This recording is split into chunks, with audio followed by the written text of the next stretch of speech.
مولانا حبیبنا و حبیب الہ العالمین ابی القاسم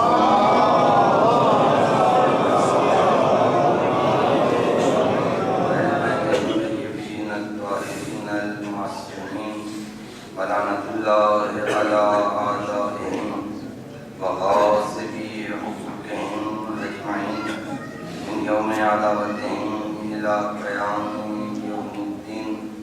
أما بعد فقد قال الحكيم في كتابه الكريم بسم الله الرحمن الرحيم وذكر فإن الذكر تنفع المؤمنين وما خلقت الجن والإنس إلا ليعبدون ما أريد منهم من رزق وما أريد أن يطعمون إن الله هو الرزاق ذو القوة المتين. صلوات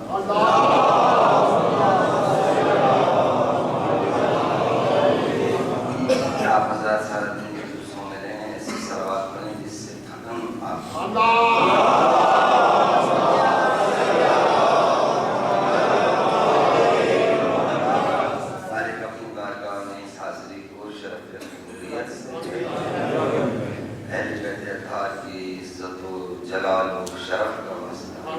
خالق کائنات تمام مومنین کی حاجات شریعت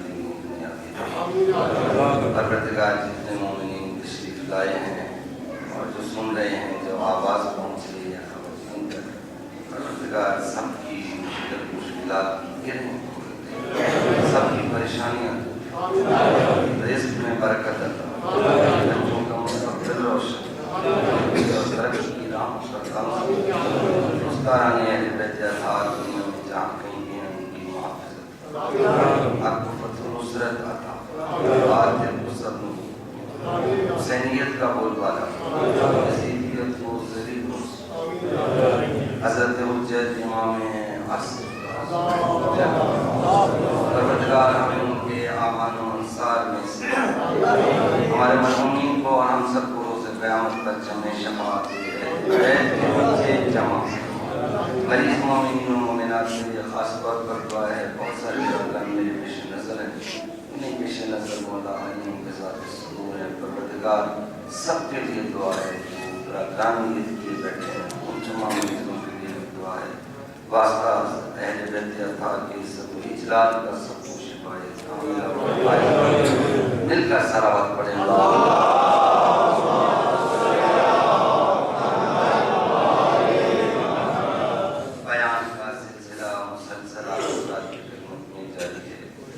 اور آپ حضرات بیان کے سلسلوں سے انشاءاللہ منسلک ہیں اور یہاں تک منسلک ہیں کہ بعض مفاہیم اور بعض الفاظ اور جملے آپ حضرات کے لوح دل پر نقش ہیں اور برادران رسپانس دیتے ہیں فیڈ بیک بھی ملتا ہے.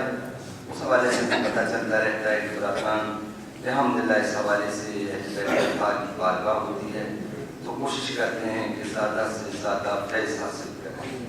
تو تذکرہ و تذکر کی اس منزل میں ہم آج ہیں اور مسلسل جس کا ذکر ہو رہا ہے آج اس کی کچھ انفرادیت یہ ہے کہ آج روز اربعین ہے اور روز اربعین میں پوری دنیا میں حسین ابن علی کے چاہنے والوں نے ایسے پرشکو جلوس عظمت حسین ابن علی سے متعلق ان کی یاد سے مربوط ایسے باعظمت پرشکو اور پررونق جلوس دنیا کے سامنے حسینیت کو پیش کرنے کے لیے ماتم و علم و ذوالجنا اور دوسری شبیہوں کے ساتھ ایسے جلوس لے کر آئے ہیں کہ جو واقعاً کربلا کی اس دنیا میں پھر عظمت کے آئینہ دار ہیں.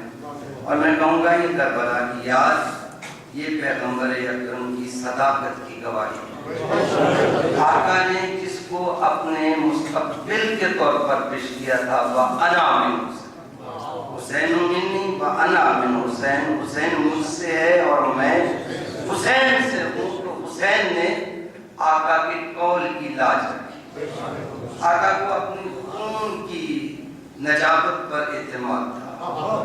آقا کو اپنے خون پر اعتماد تھا اور حسین نے اس اعتماد کی لاج رکھی. آقا نے کہا میں حسین سے ہوں.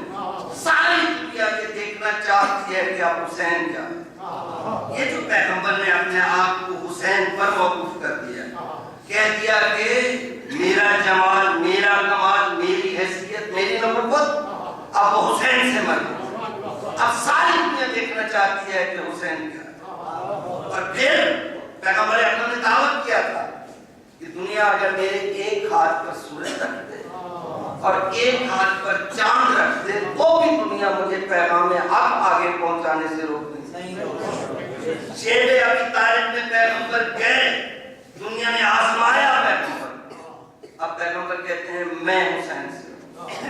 اب یزیدیت ساری دنیا کے مسائل حسین کے اوپر وارد کر کے دیکھے، اگر حسین جھک جائے تو اس کا مطلب ہے نبوت اس کی چوکٹ میں جھک۔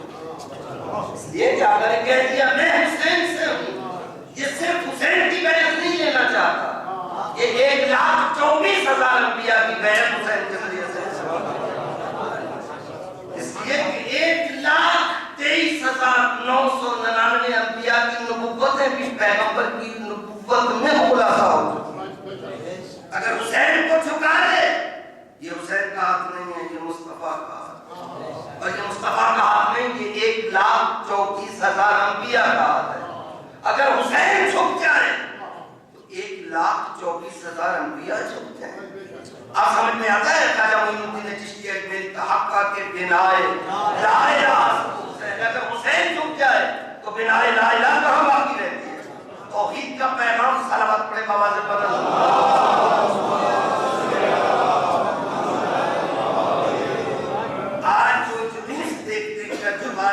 مجھے یاد آ رہی تھی اور ایک جگہ پر کسی جلوس سے میں نے خطاب بھی کیا اور میرے وہاں پر جو برادران موجود تھے ان کو مخاطب کر کے یہ کہا، میں نے کہا کہ یہ دیکھیں یہ عظمت رسالت کے جلوس ہے، یہ رسالت کی صداقت کی گواہی کے جلوس ہے، یہ کسی معاشرے کے کسی طبقے سے ٹکراؤ کے لیے نہیں آئے ہیں، بلکہ لوگوں کو کلمہ کا معنی سمجھانے آئے ہیں، لوگوں کو پیغمبر اکرم صلی اللہ علیہ وآلہ وسلم کی بارگاہ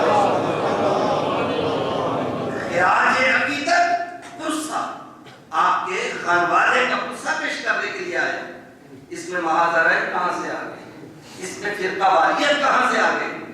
یہ ساری چیزیں یزیدیت کے لیے ہونی چاہیے۔ یزیدیت کو ہمارے ساتھ اس مسئلے میں اختلاف ہونا چاہیے، یزیدیت کی محاذرہ ہونی چاہیے۔ باقی مسلمانوں کا اس محاذرے سے کیا تعلق ہے؟ ہم تو مظلومانہ میدان میں، کسی کے ہاتھ میں تلواریں ہیں، کسی کے ہاتھ میں بندوقیں ہیں، کسی کے گھر پہ حملہ کرتے ہیں۔ یہ جلوس اتنے پرامن جلوس، اور میں تو کئی مرتبہ یہ بات کہہ چکا ہوں کہ جب ناموس رسالت کے جلوس نکلے تھے پاکستان میں ابھی کچھ عرصہ پہلے، اور جب کارٹون باز منکروں نے کسی جگہ پہ چھاپے تھے کسی دوسرے ملک میں، تو لاہور میں یہ ہوا کہ وہاں پر جلوس نکلے اور کلمہ گو افراد کی املاک جلا دیے۔ وہاں پر پھر مشائخ جمع ہوئے، لوگ جمع ہوئے، علماء جمع ہوئے تو لوگوں کو اس بات سے روکا جائے۔ تو میں اتفاقاً گیا ہوا تھا اور مجھے موقع ملا تو میں نے اپنی قوم کی نمائندگی میں بڑی جرأت کے ساتھ یہ جملہ کہا، کئی مرتبہ سوچا یہ جملہ کہوں گا کہیں شاید دل پر چوٹ تو نہیں پڑے گی۔ خیال خاطر احباب چاہیے ہردم، انیس ٹھیس نہ لگ جائے آپ تینوں کو۔ یہاں یہ سب بیٹھے ہوئے مجھے کہنا چاہیے، میں نے فیصلہ کیا مجھے کہنا چاہیے۔ میں نے کہا کہ یہ دیکھو یہ جلوس انہوں نے کیا کیا، کلمہ گو لوگوں کے گھر چلا۔ میں نے کہا کہ کبھی آپ ہمارا احتجاج دیکھیں، یزیدیت کے خلاف احتجاج ہے، حسین ابن علی کے ساتھ ہیں ہم، اور یہ ہمارے ماتمی جلوس ہمارا احتجاج ہے۔ کبھی آپ اس احتجاجی جلوس کو دیکھا کریں کہ نئی بات نہیں ہے، یہ صدیوں سے یہ جلوس یہ چل رہے ہیں۔ کبھی کسی کی املاک کو نقصان پہنچایا، کبھی کسی کے گھر کا شیشہ ٹوٹا، کبھی کسی نے پتھر مارا۔ اتنے پرامن، ایسا پرامن احتجاج کبھی دنیا میں کسی نے دیکھا ہو تو بتا۔ ہم دیکھتے ہیں احتجاج، پارٹیاں احتجاج کرتی ہیں، مخالفین کو گالیاں دیتی ہیں، پتھر مارتی ہیں، ہمارے ہاتھ ہمارے سینے پہ پڑتا ہے۔ تو میں نے کہا کہ سینہ بھی اپنا ہوتا ہے، ہاتھ بھی اپنا ہوتا ہے، لیکن یہ چوٹ کہیں اور کیوں پڑتی ہے؟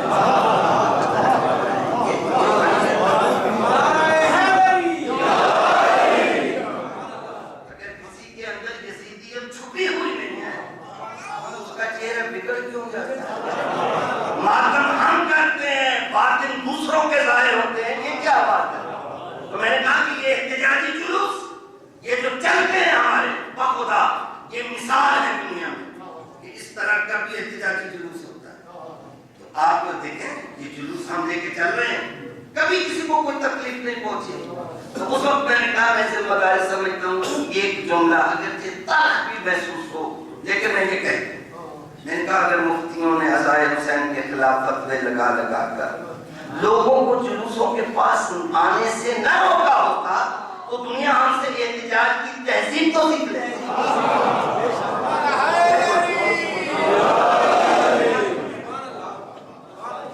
دنیا احتجاج کی ہم تہذیب سکھانے والے لوگ ہیں، ہم محاذرائی کرنے والے لوگ نہیں ہیں. محاذرائی خود یزیدیت ہم سے کرتی ہے. جو پیغام رسالت کو مٹانا چاہتے تھے، جس نے کہہ دیا تھا کہ نبوت کوئی چیز نہیں، حکومت حاصل کرنے کا ایک ذریعہ تھا. لائبات بنو ہاشم بالملک فلا ملک جاء ولا وحی نزل. یزید نے کہہ دیا تھا، کون روکنے آیا؟ ڈاکٹر ابراہیم آئیدی کہتے ہیں کہ ایک ہی کنبہ خانہ زہرا سے چلا، یزید کو ٹوکنے گئے. کہتے ہیں اگر کوئی اور کنبہ چلا ہوتا تاریخ اس کا نام تو لے. یہ کیسے ہو سکتا ہے کہ تاریخ اس کنبے کی، اس قافلے کے گھر سے سفر کرنے کی تاریخ کو بھی لکھے؟ 28 رجب کو چلے، کہاں کہاں پڑاؤ کیا، کہاں کہاں خطبہ کیا، اور 3 شعبان کو مکہ پہنچے وہ تاریخ بھی لکھے. 3 شعبان سے لے کر 8 ذوالحجہ تک میرے کاروان کربلا نے خانہ کعبہ کے جوار میں خطبے دے کر لوگوں کو یزیدیت کے فتنے سے آگاہ کیا. اور 8 ذوالحجہ کو مکہ سے راہی کربلا ہوئے. تاریخ نے گھر سے چلنے کی تاریخ لکھی، تاریخ نے مکہ پہنچنے کی تاریخ لکھی، تاریخ نے مکہ سے پھر چلنے کی تاریخ لکھی. مدینہ سے لے کر مکہ تک کیا کہا کتابوں میں وہ لکھا. مکہ میں رہتے ہوئے حسین ابن علی نے کیا خطبات دیے وہ بھی کتابوں میں. جب مکہ کو چھوڑا حسین ابن علی نے کیا خطبہ دے کر مکہ کو کہلوایا وہ بھی لکھا. اور اس کے بعد مکہ سے لے کر کربلا تک حسین ابن علی نے کہاں کہاں پڑاؤ کیا، کیا کیا کہا. خطبات حسین ابن علی کے نام سے وہ سارا سرمایہ تاریخ میں موجود ہے. اور مجھے یاد ہے کہ ہم ان خطبات کے بعض حصے بعض مجالس میں آپ کے سامنے پڑھتے بھی رہے، دوسرے علماء بھی پڑھتے ہیں. تو یہ کیسے ہو سکتا ہے کہ تاریخ ایک قافلے کی تو تمام سرگزشت منہ بمنہ لکھے، جزئیات کے ساتھ لکھے، اور کوئی اور قافلہ یزید کو ٹوکنے کے لیے چلا ہو تو اس کا نام بھی نہ لے؟ اس کا مطلب یہ ہے کہ ساری دنیا بیعت یزید پر. آپ اس کے آپ حصے کر سکتے ہیں کہ کچھ لوگ منافق تھے یزید کی بیعت کیے، کچھ لوگ اسلام کے لباس میں تھے، مسلمان تھے ہی نہیں، انہوں نے بیعت کی. کچھ لوگوں نے ڈر کے مارے بیعت کی، کچھ لوگوں نے ترغیب کی وجہ سے کچھ مل رہا تھا اس لیے بیعت کی. لیکن یہ تو پتا چلا نا کہ حسین کے علاوہ ٹوکنے کے لیے نکلا تو نکلا. اس کا مطلب ہے کہ حسین نہیں نکلتے آج یزیدیت کا نام اسلام ہوتا. حسین ابن علی کا یہ کام احسان ہے کہ حسین کی وجہ سے آج اسلام ہے، یزیدیت یزیدیت. آج جو کلمہ گو ہے وہ پیغمبر کی صداقت کی، نبوت کی صداقت کی گواہی دیتا ہے. وہ جو نبوت کو جھٹلا رہا تھا وہ یزید ہے. کلمہ گو نبوت کی صداقت کی گواہی دے رہا ہے. تو جو کلمہ پڑھ رہا ہے کیا وہ حسین کا احسان مند ہے یا نہیں؟ لیکن خالق کائنات نے پیغمبر کو باقی رکھنا روز قیامت تک. اس لیے پیغمبر اکرم کو خالق کائنات نے مستقبل حسین جیسا عطا کیا. یہ پیغمبر کی تعریف ہے، یہ پیغمبر کے فضائل ہیں، یہ پیغمبر کا وقت ہے. پیغمبر اکرم صلی اللہ علیہ وسلم ایسے خالق کائنات اس کا تعارف نہیں کروا رہا ہے. پیغمبر کبھی لے جا مباہلہ میں، کبھی اٹھا لے دوش پر. لوگوں کو بتا حسین کیا ہے، لوگوں کو بتا حسنین شریفین کیا ہے. یہ خالق کائنات ایسے تو نہیں کہہ رہا میں کہہ رہا تھا رشتہ سببی ہو یا نسبی ہو، نبوت کے پیش نظر اہلیت ہوتی ہے. نبوت کے ساتھ رشتہ اہلیت کا ہوتا ہے، سبب کا نہیں ہوتا، نسب کا نہیں ہوتا. حضرت نوح کا ایک رشتہ سببی ہے، بیوی ہے، اور ایک نسبی ہے، بیٹا ہے. آواز عیسیٰ میں نہ لے. نبوت کے ساتھ اہلیت چل سکتی ہے، رشتے نہیں چلتے. نبوت کے ساتھ اہلیت چلتی ہے، رشتے نہیں چلتے. اگر اہلیت نہ ہوتی، جب کہہ رہے تھے حسین منی و انا من حسین، خالق کائنات ٹوک دیتا ہے میرے حبیب جہاں اہلیت چلتی ہے رشتے نہیں چلتے. لیکن آواز آئی ہے میرے حبیب اب اس سے اگلی منزل ہے. اگلی منزل کیا ہے؟ تو نے کہا نا حسین منی و انا من حسین. اس چیز کو تھوڑا سا اور واضح کرتے ہیں. یہ کیا ہے؟ لوگ رشتہ سمجھیں گے، رشتے کو اور آگے بڑھاتے ہیں. کیسے بڑھاتے ہیں؟ ہم میدان مباہلہ میں بلاتے ہیں، لیکن میدان مباہلہ میں بلانے سے پہلے وقت ساری کائنات کو منع کرتے ہیں، خبردار میرے مصطفیٰ کو کوئی بھی اپنا باپ نہ کہے. محمد اللہ صلوات پڑھے بآواز بلند.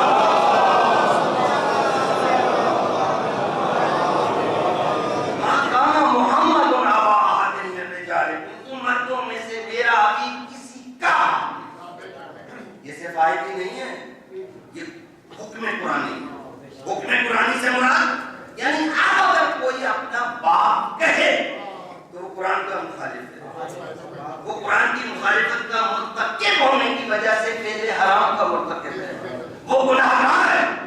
کوئی نہیں کہہ سکتا ما کان محمد ابا احد من رجالکم ولکن رسول اللہ و خاتم النبیین. ساری کائنات کو منع کر کے اب جن دو کو اجازت دیں، اب ان کو بھی قرآن کے ذریعے سے اجازت ملے نا. اے حبیب اجازت ہم دیتے ہیں کہ یہ بیٹے ہیں، لا کے دکھا تو دے، لیکن ایسی جگہ پہ لا کے دکھا اگر اپنے مکرنے لگے بیگانے آ کے گواہی دے.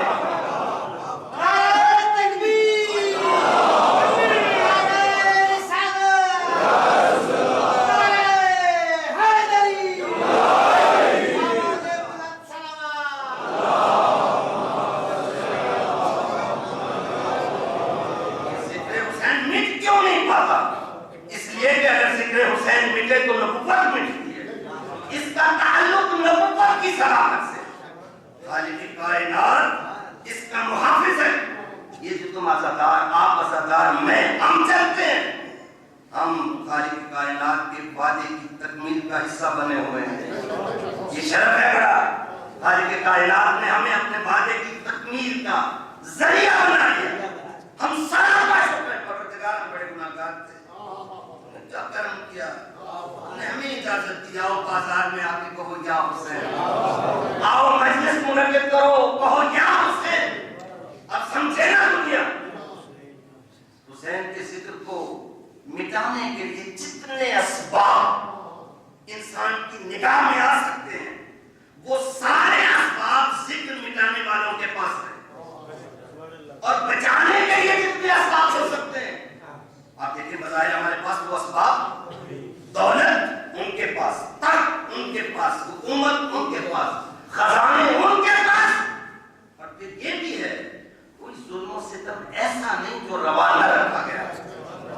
حسین کے ذکر کو ذکر کرنا تو ایک طرف، یہ تو ہوا تاریخ میں کہ اگر کوئی ان کے ناموں پہ نام بھی رکھے تو اس کا گھر، اس کی جان مال محفوظ نہیں ہے. سارے حربے استعمال کیے گئے، اور یہ یزیدیت کو پریشانی یہی ہے. سارے حربے ناکام کیوں ہو جاتے ہیں؟ ذکر عزائے حسین سے ٹکرا کر لشکروں کی قوت مفلوج کیوں ہو جاتی ہے؟ عزائے حسین سے ٹکراتی ہیں تلواریں، وار کچٹ کیوں ہو جاتے ہیں؟ اگر وار کارگر ہو جائیں تو نتائج الٹ کیوں جاتے ہیں؟ یا وار کچٹ جاتے ہیں یا نتائج الٹ جاتے ہیں؟ یہ کیا مسئلہ ہے؟ حسین کو پامال کرنے والے لشکروں کو تاریخ پامال کیوں کرتے ہیں؟ جو عزائے حسین کے مقابل آتے ہیں تاریخ ان کو رونق کے آگے کیوں بڑھ جاتی ہے؟ یہ مظلومیت، یہ ناکام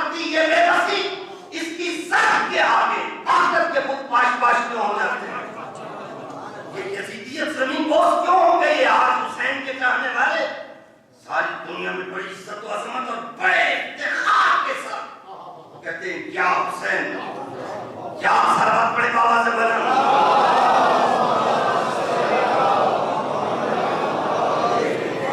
کہتے ہیں کیا حسین، ذرا دیکھیں تو صحیح کوئی ماتمی کتنے فخر سے کیا حسین کہتا ہے. دنیا ماتمی کو کیا کہتے کہتے پاگل ہو گیا، لیکن بازار میں آ کے کیا کر رہا ہے. لیکن یہ اس کو پاگل کہلوانا منظور ہے، اس کو دیوانہ کہلوانا منظور ہے. لیکن حسین کا نام کتنے فخر سے ماتمی. آج جلوس اعزام میں آپ نے دیکھا، میں آپ کے سامنے یہ جملہ کہہ چکا ہوں گا، لیکن میں نے آج وہاں میرپور کے چوک میں یہ جملہ کہا. میں نے کہا شبیر کے دیوانوں کو سمجھائے نہ دنیا، یہ خوب سمجھ بوجھ کے دیوانے بنے ہیں.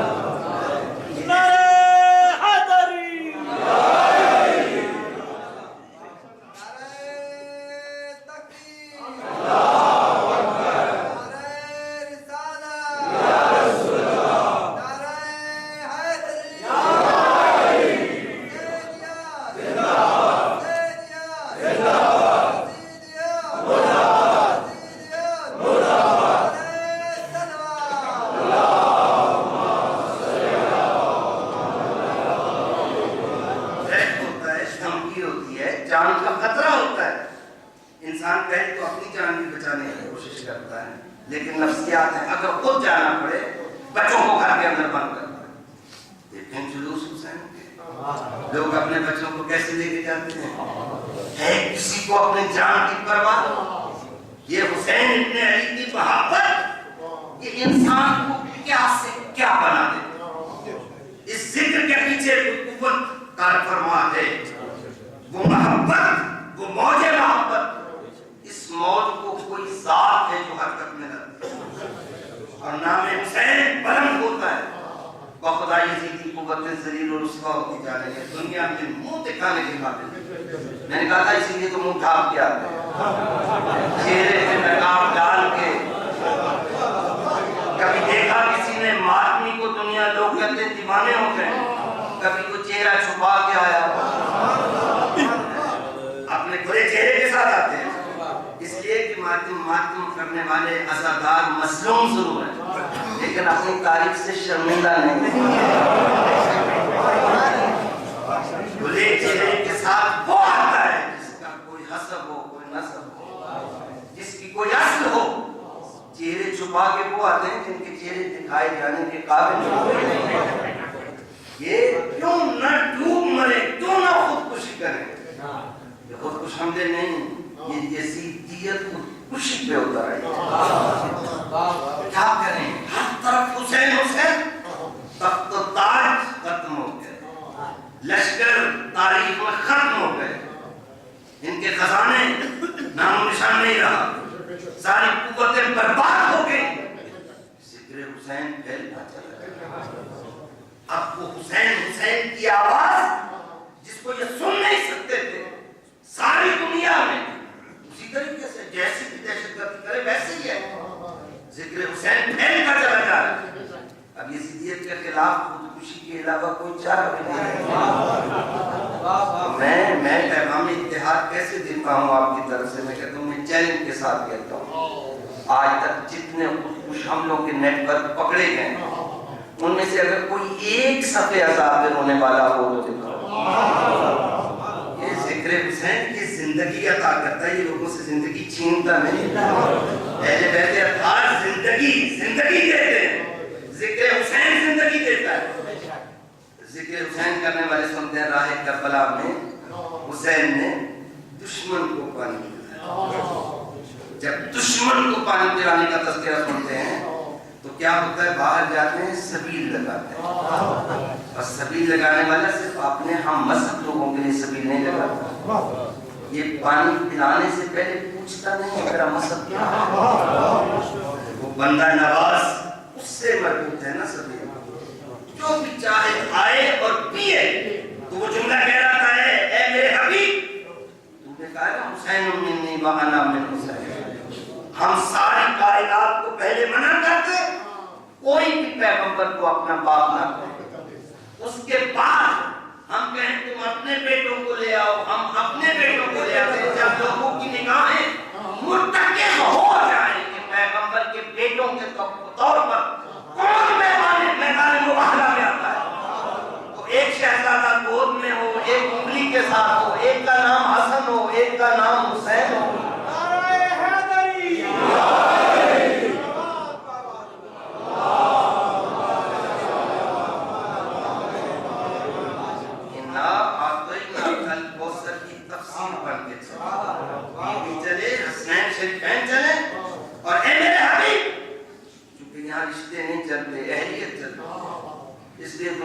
کی اہلیت بھی بتا دیں. صرف بیٹے نہیں ہیں, الحسن و الحسین سیدہ شباب, یہ اہلیت ہے. آپ دیکھیں نہ سببی رشتہ ساتھ چلتا ہے نہ نسبی رشتہ ساتھ چلتا ہے, اہلیت ساتھ چلتی ہے. یہ جو اہلیت چل رہی ہے خالق کائنات کا کرم ہے کہ بیٹے بھی ہیں, اہلیت. پیغمبر اکرم کی نام ایسے صلوات پڑھے بابا سے پڑھا.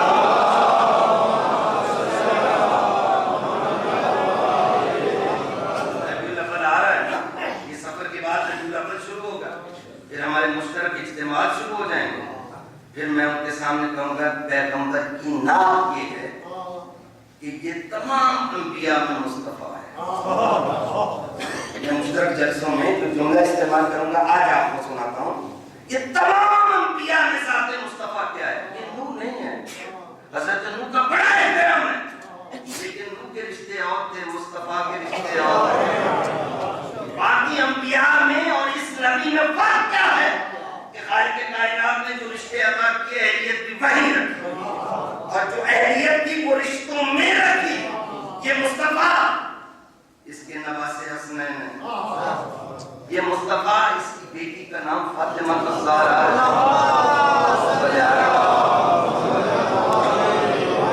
اگر نسائے جنت کی سردار ڈھونڈنی ہو تو مصطفیٰ کے گھر میں ملتی.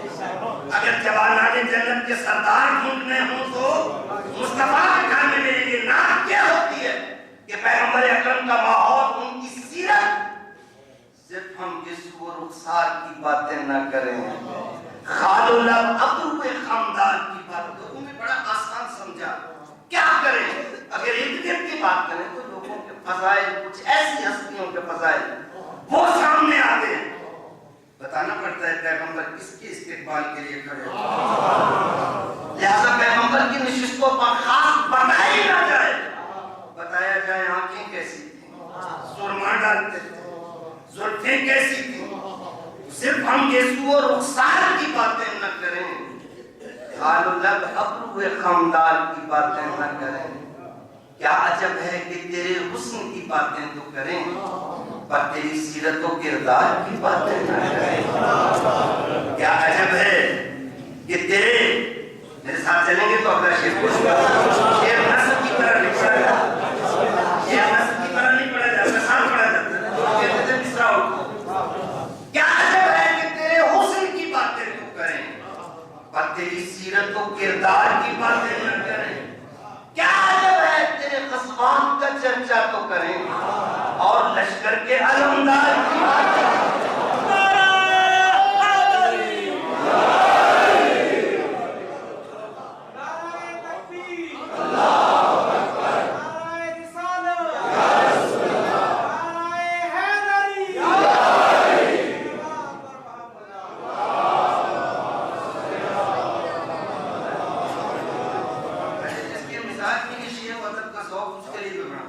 نہ پڑھے تو ایک مسئلہ, پڑھے تو ایک مسئلہ. اگلا شیر نہ پڑھوں تو کیا کروں. سلام علیکم بابا.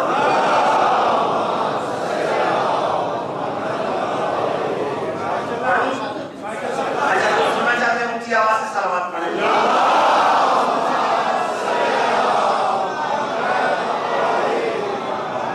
کیا عجب ہے تیرے غزوات کا چرچا تو کریں اور لشکر کے علمدار کی باتیں نہ کریں. وقت رحلت جو قلم دینے کے قائل ہی نہیں, وقت رحلت جو قلم دینے کے قائل ہی نہیں, وہ تو آزادی ہے اظہار کی باتیں.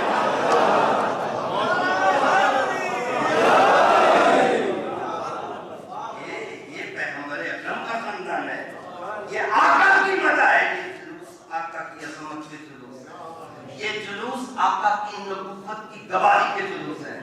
یہ جلوس وہ جس نے نبوت کو سر دربار جھٹلایا تھا, کہا تھا کہ نہیں یہ بنی ہاشم نے حکومت حاصل کرنے کے لیے سب کچھ کیا تھا, جس نے نبوت کی حقیقت کو چیلنج کیا تھا, اس کے خلاف ایک بی بی نے وہاں پر کھڑے ہو کے کیا کہا تھا کہ کہیں تک بس آسایت فَإِنَّكَ لَا تُمِيتُ بَحْيَنَا وَلَا تَمْحُ ذِكْرَنَا. اے یزید, آج مصطفیٰ کی نواسی بھی یہاں ایک اعلان کر, جو تجھ سے کوشش ہو سکتی ہے کر لے, خزانے سب کر لے, فوجیں کام آ جائیں تیری, جو کچھ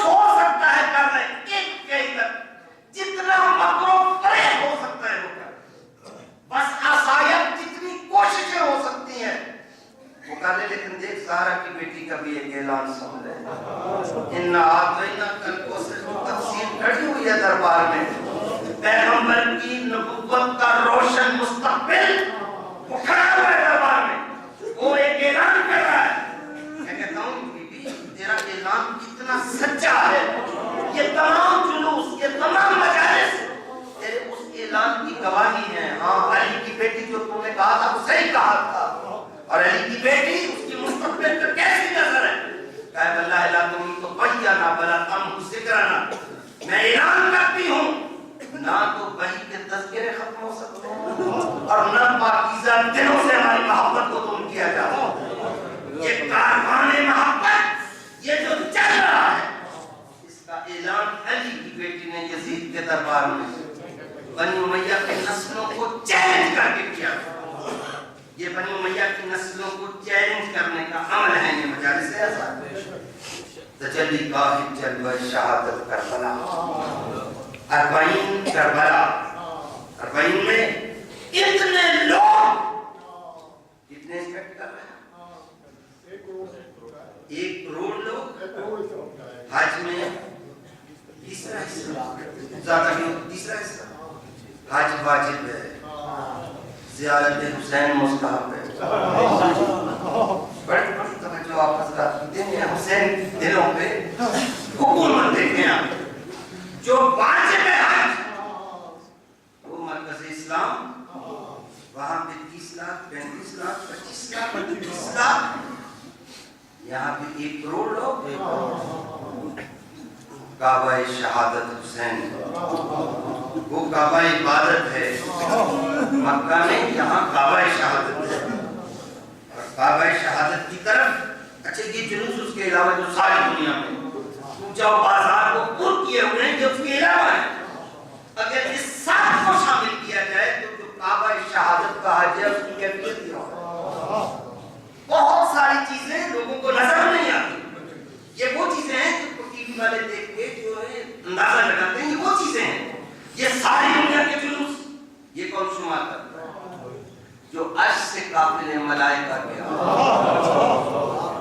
زیارت قبر حسین کے لیے وہ کس کو نظر آ رہے ہیں؟ وہ روایات ہیں نا. حضرت امام جعفر صادق علیہ السلام 40 کربلا میں منانے کون کون آتا ہے؟ 1,24,000 انبیاء کی ارواح اس کو کون شمار کرتا ہے؟ معصومین آتے ہیں، ملائکہ عرش سے آتے ہیں، جنات کے لشکر نوحان وہ چلتے ہیں کربلا کی طرف. اور جو نہیں جا سکتے وہ یہیں سے کھڑے ہو کر السلام علیکہ یا وارث آدم و صفت اللہ. جو نہیں جا سکے ان کو یہ یقین ہے میرا سلام پہنچ رہا ہے، میرا آقا سن رہا ہے اور وہ مجھے جواب بھی دے رہا ہے. سلامی کلامی بطرق تو سلامی. اے آقا مجھے یقین ہے میں جو سلام کر رہا ہوں تو میرا سلام بھی سن رہا ہے. انکا تشہد مقامی فتسمع کلامی بطرق تو سلامی. اے امام معصوم مجھے پتا ہے تو دیکھ رہا ہے میں کہاں کھڑا ہوں. تو دیکھ رہا ہے میرے دل بے قرار کی کیفیتوں کو. مجھے پتا ہے میں یہ سفر کرنے سے محروم رہا ہوں لیکن اے آقا تو میرا سلام بھی سن رہا ہے اور اے آقا تو مجھے جواب سلام بھی دے رہا ہے. تو فرزند زہرا جس کو جواب سلام دے اور جس کی زیارت کربلا یہاں سے پہنچے وہ ان جملوں کو خاص طور پہ اپنے دل میں جگہ دے. جب وہ سلام کرنا شروع کرتا ہے اب یہ دیکھیں یہ کیا چیز ہے. حسین کو سلام کرنا کیا چیز ہے؟ عزائے حسین. یہ کتنا بڑا قسم. اس پہ توجہ رہے. یہاں کھڑے ہیں تنہا نہیں ہے. پتہ ہے امام میرے حالات میں لا سے اسی لیے تو دیکھ رہا ہے کہ میں کام پہ کھڑا ہوا آقا کو سلام کر رہا ہوں تو میرا مولا مجھے دیکھ رہا ہے. انسان کے اندر کیا انقلاب برپا کرتی ہے یہ سوچ یہ کیفیت. انسان اس دنیا میں پہنچ جاتا ہے جب حسین کا تصور کرتا ہے، جب کربلا کا تصور کرتا ہے. میں یہاں سے آواز دیتا ہوں یہ آواز آقا تک پہنچ جاتی ہے. غریب زہرا مجھ پہ نگاہ بھی ڈالتا ہے اور میرے سلام کا جواب بھی دیتا ہے. اب جو ہمیں سلام تعلیم کیا گیا اس مجلس کو کتنا تشکیل کردار کے لیے کتنا اہم بنا دیا گیا. کہا جب سلام کرو تو یاد رکھو حسین کی ذات تنہا حسین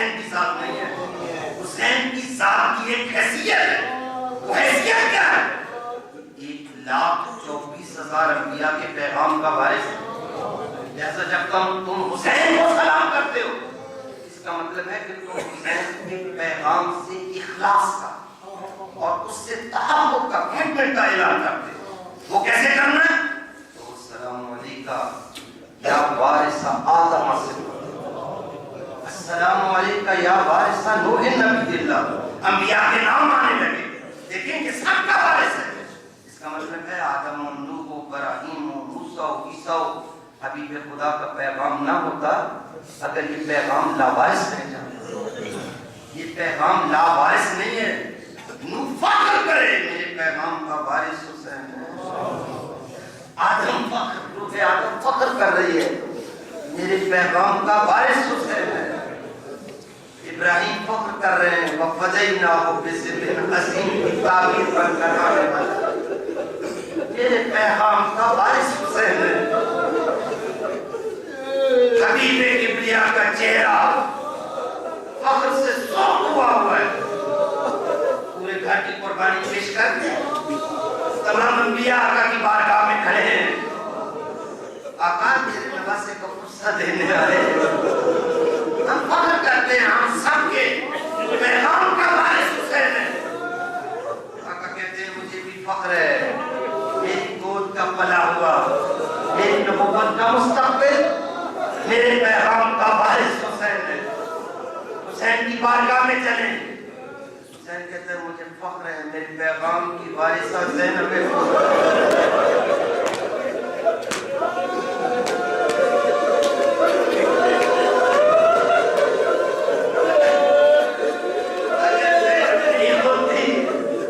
اگر زینب نہیں ہوتی حسین کا خون کربلا میں اس کے خام ہو چکا ہوتا۔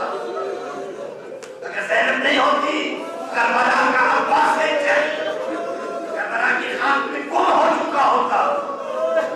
کربلا کا ہم شکل پیغمبر اس کے خام ہو چکا ہوتا۔ تمام انبیاء کو دیتے ہیں اے رسول، اے خاتم الانبیاء، اے سردار انبیاء، تجھے حسین کا بھی پرسا اور شریکت الحسین کا بھی پرسا۔ سارے کربلا آئے ہیں اور کربلا کے بعد چلے نہیں ذرا فاتحہ شام کی طرف۔ جس نے جا کے سرزمین شام پر نبوتوں کی صداقت کی گواہی، کبھی ایسے بھی گواہیاں دی جاتی ہیں، مجرم بنا کے لے گئے تھے، کیسی گواہی دی؟ بخدا آج یزیدیت کے ہاتھ بندے ہوئے ہیں، آج حسینیت کے ہاتھ کھلے ہیں۔ کیا حسین کی آواز آ رہی ہے؟ آج حسینیت کے ہاتھ کھلے ہیں۔ کہ کس کے بندے ہاتھوں کا صدقہ ہے؟ کہتے ہیں تاریخ کہتی ہے جب گئی سرزمین شام میں تو قیدی تھی، جب شام سے نکلی ہے تو شام کی باتیں کیسے فتح کیا شام کو؟ بس دو چار جملے عرض کروں۔ آج اربعین کی مجلس ہے، ایک زائر قبر حسین پر گرا ہوا ہے جس کا نام ہے جابر بن عبداللہ الانصاری۔ آتا ہے کربلا کی طرف، ساتھ عطیہ ہے۔ بعض لوگوں نے کہا عطیہ غلام تھا، بعض کہتے ہیں ساتھی تھا، ساتھی تھا غلام تھا، ساتھ تھا۔ عطیہ کو ساتھ لیا، احرام سے بے تن کیا، جیسے حج پہ حاجی احرام باندھتے ہیں۔ قبر حسین کا پہلا حاجی، پہلا زائر احرام باندھ کر آیا ہے، احرام باندھ کر آیا ہے۔ عطیہ ذرا مجھے بتا حسین کی قبر کہاں ہے؟ عطیہ کہتا ہے یہاں بہت ساری قبریں ہیں، مجھے کیا پتا حسین کی قبر کون سی ہے؟ یہاں تو مٹی کی ڈھیریاں ہیں۔ کہا اے عطیہ مجھے ان قبروں کے درمیان کھڑا کر دے، میں خود ہی پوچھ لوں گا۔ میرا آقا مجھے ضرور جواب دے گا، بندہ نواز مجھے ضرور جواب دے گا۔ آگے کھڑا ہو گیا قبروں کے درمیان، کہا اے حسین تیرا زائر آیا ہے، کیا تو اپنے ظالم کو جواب سلام نہیں دے گا؟ جواب سلام ملا، عطیہ نے اپنے آپ کو قبر حسین پہ گرا دیا۔ کہا تم نے کیسے جواب دیا؟ اے حسین تو نے جواب سلام دیا، میں نے سنا۔ اے وہ گلا جو بوسہ گاہ رسول تھا، خشک رگے کند خنجر سے کیسے کٹی ذرا بتا دو۔ اے سوارے موہرے نبوت سینے فرس سے کیسے زمین پہ آیا ذرا بتا دو۔ اپنے آپ کو لپٹا لیا قبر حسین سے۔ اربعین کا ایک یہ منظر اور ادھر چلے سرزمین شام کی طرف۔ جب سرزمین شام میں قدم رکھا تھا تو لوگ پتھر لے کے آئے، مکانوں کی چھتوں پر لوگ پتھر لے کے آئے۔ جب شام میں داخل ہوئی، زینب کی آواز نے علی کے لہجے کا جلال اوڑھ لیا۔ زینب کی آواز میں عباس کا لہجہ گونجنے لگا۔ خطبے دیتے ہوئے پہنچی دربار کا۔ اب جب پہنچ گئی دربار میں، دربار سے پہنچ گئی زندان شام میں، بس مختصر کر، شام کے زندان میں بیٹھی ہے۔ شام کی کیا حالت ہو گئی؟ جیسے جیسے وقت گزرتا جا رہا ہے، شام عزا خانہ بنتا جا رہا ہے۔ گھروں میں جیسے جیسے ذکر حال اطہار کا بی بی کے خطبوں کے ذریعے سے پہنچنا شروع ہوا، گھروں میں گریہ افزاری کا حال، لوگ پریشان ہیں کیا ہو گیا؟ ذریت رسول کو لے آئے، تعارف بھی تو عجیب انداز سے ہوا نا۔ کسی نے پوچھا ہے کہتی تو کون ہے؟ سجاد کہتے ہیں کیا تو نے قرآن میں آیت تذکیر پڑھی ہے؟ تعارف بھی تو عجیب ہے، تعارف کروانے والے بھی تو عجیب ہے نا۔ یہ جو رہنا سر مخدرات عصمت و طہارت کا قافلہ لے کے جا رہا ہے، وہ بتا رہا ہے یہی تو آیت تطہیر آ رہی ہے۔ مجسم پیکر میں قرآن میں پڑھی ہے نا، اب تو آیت تطہیر کا تماشا دیکھنے آیا نا۔ کیا تم نے قرآن میں آیا ہے مودۃ قل لا اسألکم علیہ اجرا الا المودۃ فی القربی پڑھی ہے؟ کہا ہم پڑھی ہے، کہا وہ ہمارے بارے میں نازل ہوئی ہے، یہ اجر رسالت کی تو لینے کے لیے آئے ہیں۔ یہ امت اجر رسالت کی تو دے رہی ہے، گھر گھر میں شور ہے، یہ اجر رسالت دیا گیا۔ یہ آیت تطہیر کے ساتھ یہ وارثان چادر تطہیر کے ساتھ یہ سلوک کیا گیا۔ حالت یہ ہے سارا دن عورتیں گھروں میں بیٹھ کے روتی ہیں۔ جب شام کو مرد گھروں میں آتے ہیں، کھانا نہیں ملتا، پوچھتے ہیں کھانا تیار کیوں نہیں ہوا؟ عورتیں کہتی ہیں ہم کھانا بنائیں، آل رسول زندان میں، ہم تمہارے لیے کھانا بنائیں۔ شام کی فضا دن بدن مقدر ہوتی چلی جا رہی ہے۔ یزید کے اپنے گھر میں کیا حالت ہو گئی ہے؟ آدھی رات کے وقت ہند یزید کو جگاتی ہے۔ یزید کے زندان میں سے بچوں کے رونے کی آواز کیسی آ رہی ہے؟ بس ہند کا نام آیا، میرا جی چاہتا ہے کہ وہ 2 جملے جو اگر کافی پڑھا کرتے تھے وہ سناؤں آپ کو۔ کہتے ہیں کہ ہند کون ہے؟ اہل بیت اطہار کے نام کی وجہ سے کچھ شخصیتیں تاریخ کے منظر پہ ابھر آئی، ورنہ شاید وہ نام بھی نہیں لیتا، زیادہ حالات بھی نہیں ملتے۔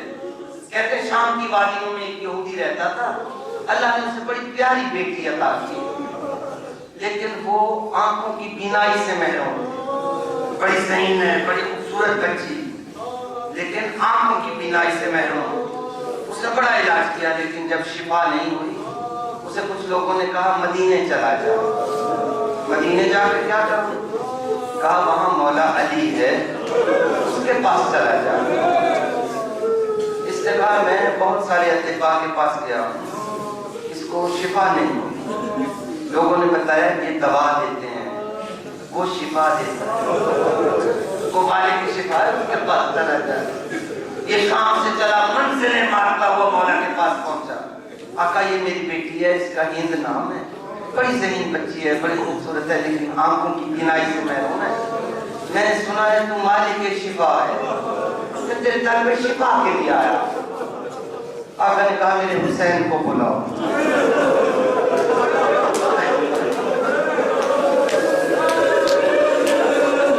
ایک کشت پانی کا لاؤ، ایک سرد پانی کا لاؤ، حسین اس میں دائیں ہاتھ ڈال دے۔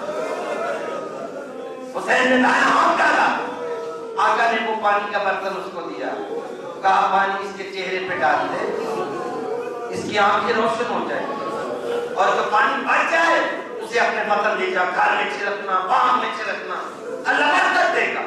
اس نے ایک مرتبہ چلو مار کے پہلا چلو جو اپنی بیٹی کے چہرے پہ ڈالا، بیٹی کی آنکھیں روشن ہو گئی۔ دنیا کو دیکھا، دیکھ کے اپنے باپ کی طرف رخ کر کے کہا بابا میرا خیال ہے اب اسلام لانے کے لیے مجھے تیری اجازت کی ضرورت نہیں ہے۔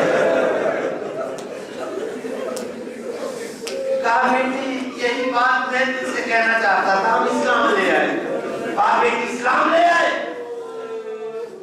اس نے ہند کے باپ نے آقا سے کہا آقا ہمارے علاقے میں کوئی شخص ایسا نہیں ہے جو احکام اسلام کی تعلیم دے سکے، اگر آپ اجازت دیں تو میری بیٹی کچھ دن آپ کی بیٹیوں کی خدمت میں رہے تاکہ یہ آداب اسلامی سے آراستہ ہو جائے، اسلام کے احکام سمجھ لے۔ آقا نے اجازت دی، ہند چلی گئی بی بی زینب کی خدمت میں، اس کا باپ چلا گیا وطن میں۔ اب صورتحال یہ ہے کہ رات کو بی بی زینب تہجد کے لیے اٹھتی ہیں، ہند ساتھ اٹھتی ہے، بی بی وضو کرتی ہیں، ہند ساتھ وضو کرتی ہے، بی بی مصلی بچھا کے نماز تہجد کے لیے کھڑی ہو جاتی ہے، یہ ساتھ کھڑی ہوتی ہے۔ شب و روز ایسے گزرنے لگے، یہ آداب لائقہ سے آراستہ ہونے لگی۔ ایک مرتبہ اس کا باپ آیا، آگے آقا سے اجازت طلب کی، میں اپنی بیٹی کو لینے آیا ہوں۔ آقا نے کہا ٹھیک ہے تیری امانت ہے لے جا۔ ہند کو بلایا تھا، کہا بیٹی میں تجھے لینے آیا ہوں۔ ہند نے کہا بابا میرا مشورہ ہے مجھے نہ لے جاؤ۔ کہا تمہاری ماں بہت پریشان ہے، میں اداس ہوں، کیا کروں؟ کہا بابا میں تجھے بتاؤں جس ڈیوڑی پہ آ کے جبریل رک جاتا ہے میں اس گھر کے اندر رہتی ہوں۔ تجھے پتہ ہے ثانیہ زہرا مجھ سے کتنی محبت کرتی ہے، بی بی زینب مجھے بہن کہہ کے پکارتی ہیں، میرا مشورہ مجھے نہ لے جا۔ اس کے باپ نے کہا تمہاری ماں بہت پریشان ہے، کھانا نہیں کھاتی ہے، کیا کریں؟ یہ آقا کی اجازت سے ہند کو لے کے گیا۔ اگلا جملہ وقت ماہ و سال پر لگا کے اڑتے گئے، زمانہ آگے بڑھ گیا، ہند جوان ہوئی، اس کے حسن و جمال کی شہرت ہوئی، اس کی ذہانت کی، اس کی لیاقت کی۔ امیر شام نے اپنے بیٹے کے لیے اس کا رشتہ طلب کیا، یہ ملکہ بن کے محل میں چلی گئی، سادات غریب ہو کے زندان میں پھنسے۔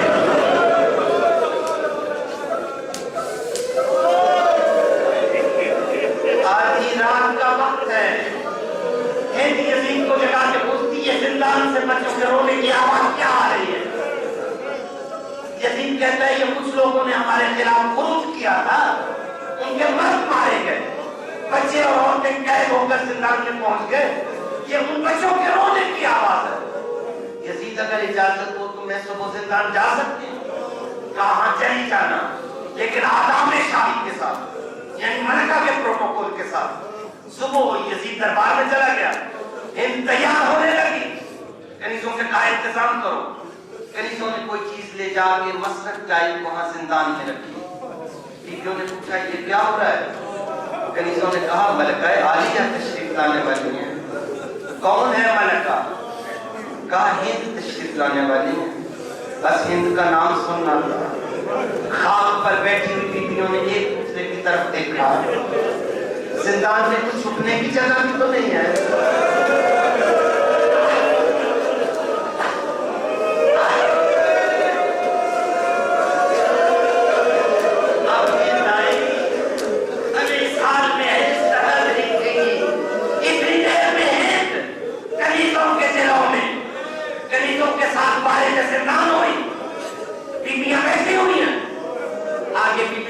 کبرا بیٹھی ہوئی ہے، نظریں زمین پہ کڑی ہوئی ہیں اور خاک پر لکیریں کھینچ رہی ہے۔ آگے بڑھی، کنیزوں نے اشارہ کیا ہند مسند پہ بیٹھتے.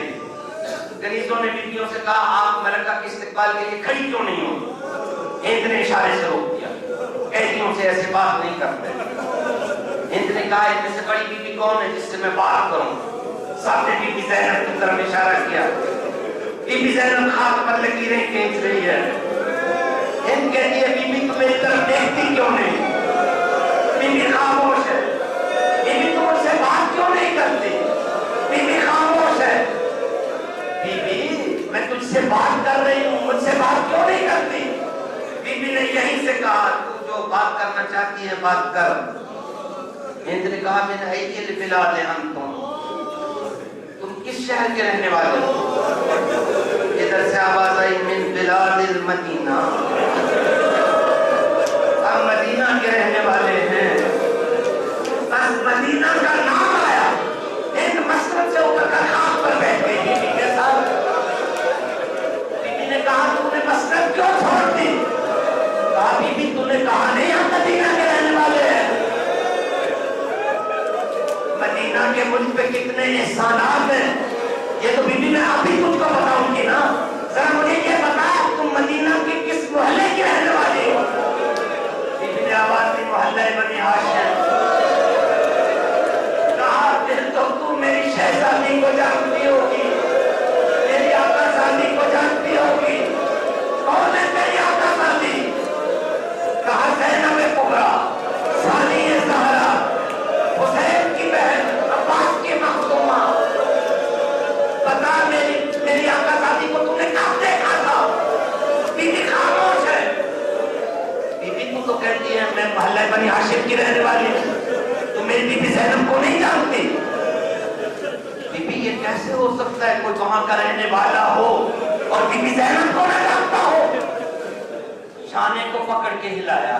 بی بی جواب کیوں نہیں دیتی؟ تو میری بی بی زینب کو نہیں جانتی؟ بی بی نے اپنا چہرہ اٹھایا، کہا انا زینب، میں ہی زینب ہوں. بس ہند نے یہ سنا، ایک مرتبہ بی بی کے چہرے کو اپنے ہاتھوں پہ لیا، جیسے ریت پہ قرآن ہوتا ہے ایسے چہرے کو ہاتھوں پہ لے کے اور طرف کیا. کہا میں نے پہچان لیا تو ہی زینب ہے. ہند کی فریاد بلند ہوئی، ہاں میں نے پہچان لیا تو ہی زینب ہے. ہند کو تھوڑا ہوش جو آیا، کہتی ہے تو زینب ہے تو یہ تو بتا تیرا عباس کہاں گیا؟ اگر تو ہی زینب ہے یہ بتا تیرا آقا حسین کہاں گیا؟ بس ہند کی سمجھ میں اور کوئی بات نہیں آئی. خام اٹھائی، اٹھا کے سر میں ڈالی، نجف کی طرف منہ کیا، نجف کی طرف منہ کر کے کہا ہے مولا علی لیتنی کنت امیا قبل هذا اليوم فلم ارى بنات فاطمہ الزہرا في هذه الحالة. اے نجف کے والی، میں تو سمجھتی تھی ساری عمر تیرا شکریہ ادا نہیں کر سکتی، لیکن آج ایک شکوہ بھی سن لے. اگر آنکھیں دی تو لے کیوں نہیں لی؟ آج کے دن سے پہلے یہ آنکھیں لے لی ہوتی اور میں زینب کبریٰ کو اس حالت میں نہ دیکھتی. ہند سر میں خاک ڈال کے ماتم کرتی ہوئی یزید کے دربار میں پہنچی. یزید گھبرا کے اترا تو میری خیر ہے، تو کہاں آ گئی برینا سر؟ ہند نے کہا او بے حیرت، تجھے کنیز کی غیرت کا خیال ہے، تجھے فاطمہ الزہرا کی بیٹیوں کی عزت کا کوئی احساس.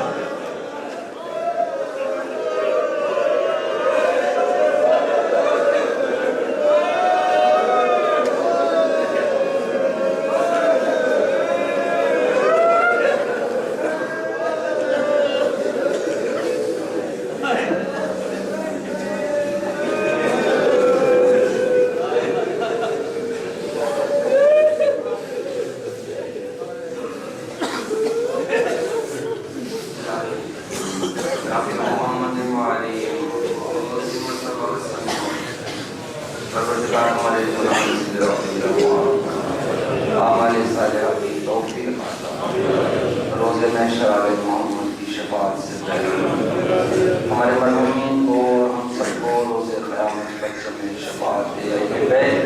جمع فرما۔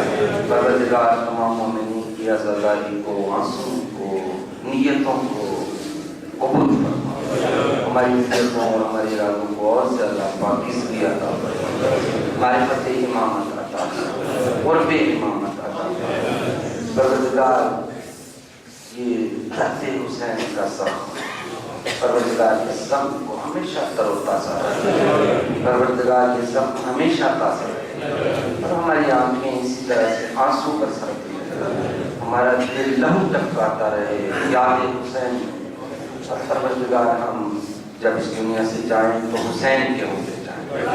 پروردگار ہمیں معرفت امامت عطا فرمائے۔ پروردگار مجتہدین کرام فقہائے نظام بالخصوص رہبر معظم ان کی برکات میں، ان کی توفیقات میں، ان کی فیوزات میں، ان کی زندگیوں میں اضافہ فرمائے، ان کی برکتوں میں اضافہ فرمائے، ہمیں ان کی برکتوں سے اور زیادہ فیضان کی توفیق عطا فرمائے، چھوٹے شیطانوں کو، بڑے شیطانوں کو ذلیل و رسوا فرمائے، عالم اسلام کو عزت و شرف عطا فرمائے، عالم اسلام کو محبت و قوت و موانست عطا فرمائے، بغض و حسد و کینہ اہل اسلام کے درمیان سے برطرف فرما، عالم اسلام کو معرفت توحید و رسالت و اہل بیت عطا فرما، عالم اسلام کو محبت اہل بیت عطا فرما۔ پروردگار عالی اطہار کا واسطہ ہماری دعاؤں کو شرف قبولیت سے فرما، جو مومنین مقروض ہیں انہیں قرض سے رہا، جو تنگ دست ہے انہیں وسعت و فراخیت عطا، جو پریشان حال ہیں ان کی پریشانیوں مشکلات برطرف، حاجات شرعیہ دینی و دنیاوی روا۔ پروردگار مریض مومنین و مومنات کو اہل بیت کی عزت و عظمت کا واسطہ شفائے کاملہ پرچم حسینیت کو سر بلند فرما، ہمارے آقا کا سرور جلد فرما، ہمیں ان کے جانثاروں میں سے قرار، ان مجالس سے ہمارے مرحومین کو اجر جزیل عطا فرما، ہمارے مرحومین کو ہم سب کو روز قیامت عزاداران حسین بن علی بن شہید، مرحومین کے سارے ثواب کے لیے بفیض شہدائے کربلا سورہ